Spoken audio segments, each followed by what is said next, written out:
We all are familiar with Guitar Center. Everybody goes there. Some guy's playing way too loud. Some guy can't play at all. Kids hanging out in the acoustic room. Kids banging away on drums. We got the guy who's shredding. You can be heard outside the store. Who's never been to Guitar Center? Hey, what's up, YouTube? So if any of you have been looking at the news lately, following what's going on in the music industry, you might have heard about Guitar Center. Basically, they have a debt.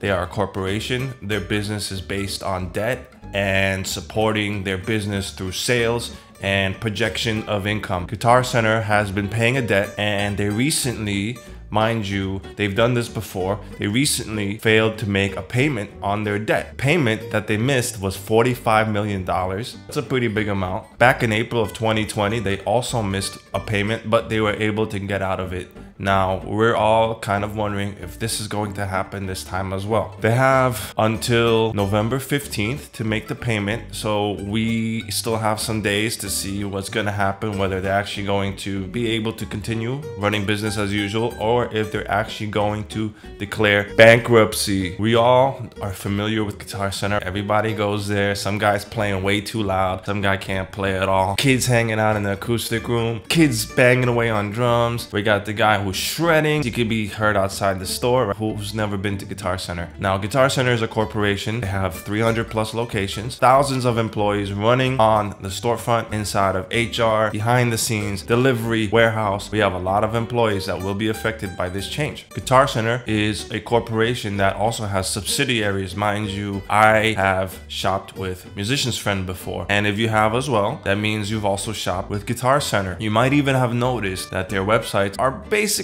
identical. I always had trouble distinguishing any differences between the two websites. They are basically the same source code. So just so you know, the reason why that is Guitar Center owns Musician's Friend. So most people choose to go to Musician's Friend for online purchases rather than Guitar Center because it just seemed obvious, right? But really, you're still purchasing from the same company. Over this quarantine time, I've noticed that Guitar Center has been not very successful at selling things online, whereas Musician's Friend has actually started to sell used gear. And I've recently noticed that some of these pictures kind of look like they were shot at Guitar Center. So obviously, Guitar Center is starting to use its subsidiary brand to continue their business. Now, I wonder what's actually going to happen with Musician's Friend if they do close, right? Guitar Center is an owner of Musician's Friend. Now, if Guitar Center was to declare bankruptcy, which we're still waiting to hear about, there is still some kind of lack of correspondence. Obviously, Guitar Center doesn't want to make an announcement on anything, right? If you have any kind of stock in Guitar Center, or if you're some kind of an owner, you might not be poised to relinquish this kind of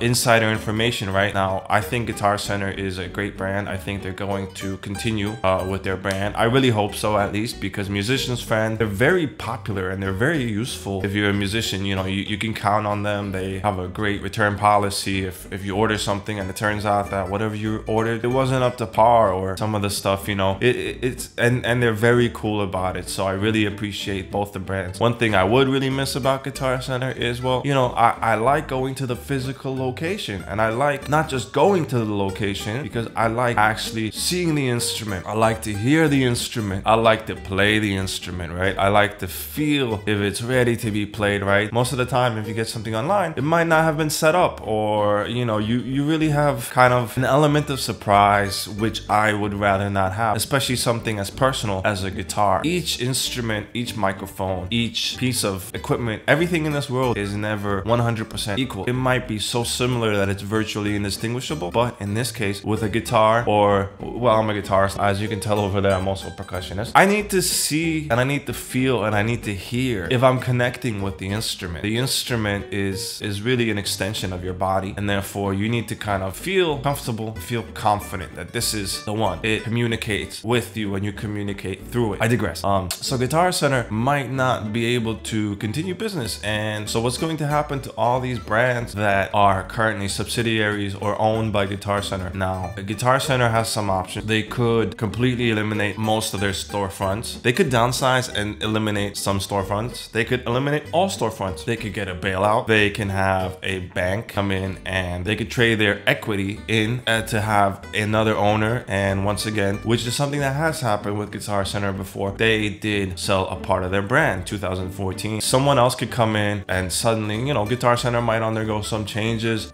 but I do think we may see some reduction in storefronts, right? Especially with everything that's going on in the world today. People are not going out to stores. People are not going to purchase things physically, right? We've seen an extreme boom in sales online, and that has to do in both the music world and other parts of the economy, right? We're seeing a lot of people purchase things online, things come in, you have an Amazon subscription, you have Wayfair, you have Guitar Center online, you have Musician's Friend online, eBay. So it's going to be interesting what happens in November 15th, because up until now, we're not seeing too much communication from the CEOs or anyone involved in Guitar Center. And I don't think we will see any kind of information up until that point, because this is a very complex situation with so many factors that we're not aware of, that we're going to have to possibly wait and see what the actual announcement is. Guitar Center may, hopefully, and I hope this, that they will remain open. I think it is in the best interest of a lot of people too to have Guitar Center remain open. I think Guitar Center is very cool. There's different vibes in each part of the store, right? Because I'm a guitarist, I spend a lot of time in the guitar section, or, you know, if you're a percussionist, it's a completely different vibe, and I think I would miss that. I think there's a certain level of community inside of each part of the store, which I love about Guitar Center. I can go in there and speak with people about what they're doing, or perhaps even connect. You know, I've gotten gigs out of being at Guitar Center, right? So it's really, it's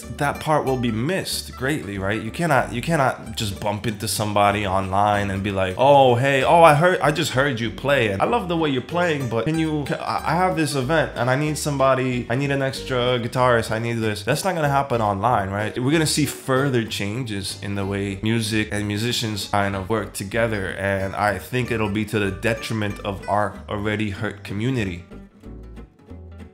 I don't think we're gonna benefit from this loss, you know. I don't know what's gonna happen. Simply, I would like to see Guitar Center continue with business, because they are a hub, and a lot of musicians go through Guitar Center. Now, I love small shops. I like mom and pop shops. They don't have the same kind of volume that other shops have, right? There's benefits to either side of the market. You know, if you're a mom and pop shop, you have your friends, you have a community as well, but it's perhaps not as large as the Guitar Center community. The Guitar Center community is particular, and if Guitar Center fails to make this payment on November 15th, we're definitely going to see some kind of restructure of their company. So it's going to be very interesting to see what actually happens, right? They haven't declared bankruptcy yet, but the way it's looking like they will declare bankruptcy, because Guitar Center is simply in a lot of debt and they have bills to pay. They have so many locations, and I really do wonder if people are actually shopping there in the same way that they used to before. I do not think they are. Even if they have reduced the amount of employees that they have inside the stores, that might not necessarily counterbalance the fact that they're not making the same amount of sales at their physical locations. They might see that they are selling more things in the store. They might see that they're selling more things online, and therefore it makes less sense for them to continue running those locations, especially in an area where, like in New York City, you have 3, really 4 Guitar Centers you can